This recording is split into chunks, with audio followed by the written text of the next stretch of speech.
Mga sundalo raw ng China at hindi Chinese Coast Guard ang di umano'y nagtaboy sa mga mangingisdang Pilipino sa isang bahagi ng Spratlys noong April 5. Batay ito sa pagkikipag-usap ni Magdalo Party List Congressman Gary Alejano sa mga mangingisda mula sa Bataan.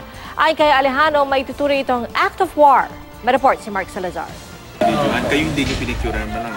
Nakausap mismo ni Magdalo Representative Gary Alejano ang 2 sa 25 magkakasamang mangingisdang hinaras umano ng mga Chino sa Union Bank o Pagkakaisa Bank sa may Spratlys noong April 5. Habang nakaangkla raw ang ating mga mangingisda roon, pinaikutan sila ng isang Chinese vessel hanggang maging agresibo umano ang mga Chino. Yung nila, speedboat.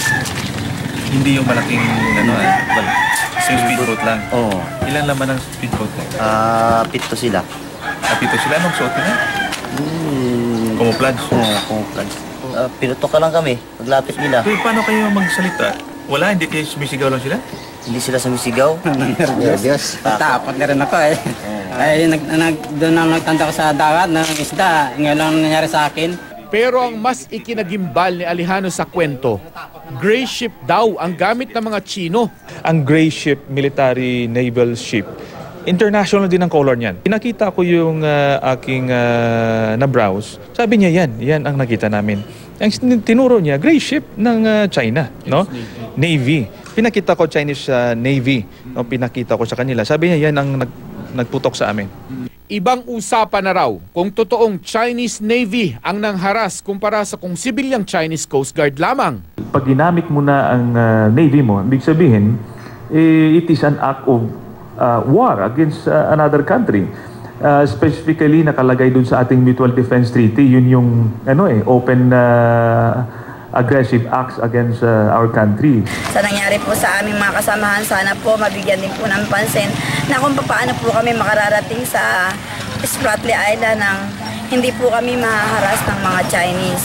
Hindi pa raw nakakausap ng ating Coast Guard ang mga mangingisda tungkol sa nangyari. Ang Malacanang naman at Department of Foreign Affairs naghihintay pa ng incident report mula sa AFP bago ilatag ang susunod na aksyon ng gobyerno tungkol dito. Ipinagtanggol naman ng AFP ang pagbisita ni Defense Secretary Delfin Lorenzana sa Pag-asa Island nitong Biyernes.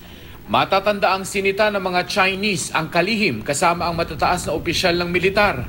Kasunod nito, sinabi ng Chinese Foreign Ministry na paglabag daw ito sa kasunduan ng China at Pilipinas na pananatilihin ang kapayapaan at stability sa South China Sea. Buwelta ni AFP Chief of Staff General Eduardo Año, walang masama sa pagbisita nila. Teritoryo raw ng Pilipinas ang Pag-asa Island na bahagi ng Palawan at binibisita nila ang mga nagbabantay nating tropa. Bahagi rin daw ito ng responsibilidad ni Lorenzana bilang pinuno ng DND. Mark Salazar, GMA News.